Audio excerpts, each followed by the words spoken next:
Agricola is the hugely popular agricultural development game from designer Uwe Rosenberg. In Agricola, each player controls a family of 17th century farmers who are trying to make their small plot of land the most productive farm in the area. It plays out in about 1 to 2 hours and can support anywhere from 1 to 5 players. There's also a number of small expansions available that add new decks of cards, as well as 2 large expansions. The Goodies adds new meeples, new themed boards, as well as new rules and card decks, while Farmers of the Moor adds some rules modifications, some new decks of cards, and a few new resources. So each player starts Agricola with a personal board of 13 empty farmyard spaces and a small 2-room wooden hut. They also start with 2 family members, as well as tokens for extra family members, stables, and fencing. Each player then receives a hand of 7 occupation cards and 7 minor improvement cards, as well as some food tokens. Beside the board are placed livestock tokens in 3 colors, as well as resources and building material tokens.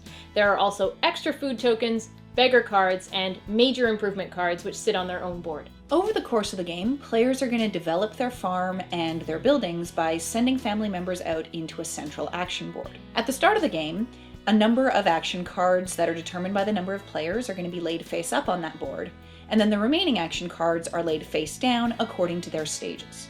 So Agricola plays out in 6 stages, and this equates to 14 rounds. Each round has 4 phases in it, and at the end of every stage, there's a harvest, which adds 2 extra phases to the round.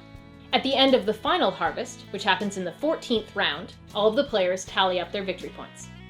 Now these points are earned from collected resources, buildings and fields, as well as major and minor improvement cards. You can lose points by not having enough of a given resource, starving your family, or using your space inefficiently. At the end of this final tally, the player with the most points is the winner. So each round begins with 2 setup phases. First, a new round card is turned over, and this introduces a new action to the board, and this action will be available to all players for the rest of the game.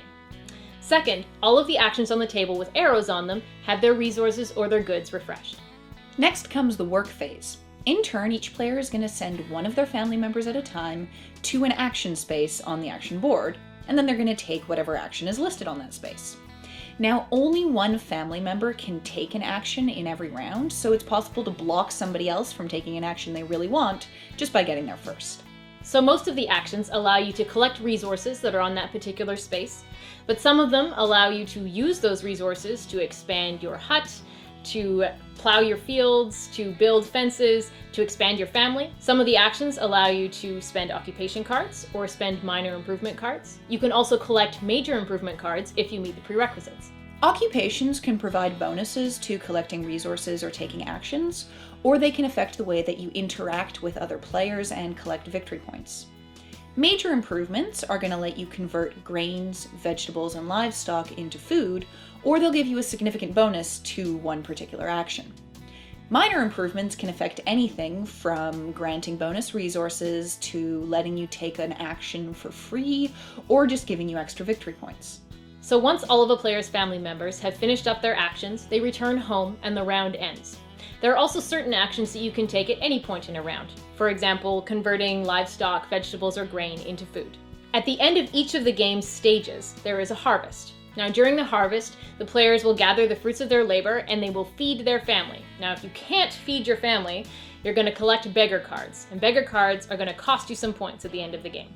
So one of the best things about Agricola is the sheer variety provided by all of the cards.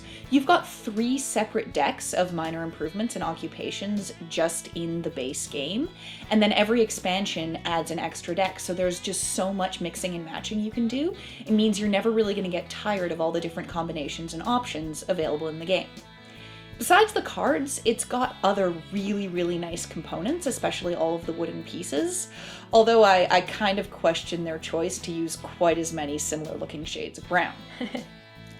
Another thing that can cause problems with Agricola is the theme isn't all that appealing at first glance. I will admit that I actually avoided this game for almost a year based entirely on the fact that I thought a farming game would be dull as dirt. And when I finally got convinced to play it, I had a huge amount of fun. So people might miss out on an awesome gaming experience because they find the theme off-putting, but once you actually jump in, you'll realize that the way the theme is executed, with lots of quirks and jokes in it, is actually really charming. So a con that I found for this game was it's very complex. First game you play might be a bit of a write-off, just because there's so many little rules and you've got to learn how everything works and how everything fits together. And if you're playing with somebody who's played a lot and who really enjoys this game, you're probably going to get stomped on your first time through. However, a pro for this game is, even though it's very complex, it is very easy to learn. They also provide a really nice alternative called their family game, which takes out the occupations and the minor improvements, and it's even easier to learn. Also, this game has got a lot of depth, and it's got a really nice, slow, gentle learning curve. So you're going to have fun right from the beginning, and it's got a lot of nice replay value.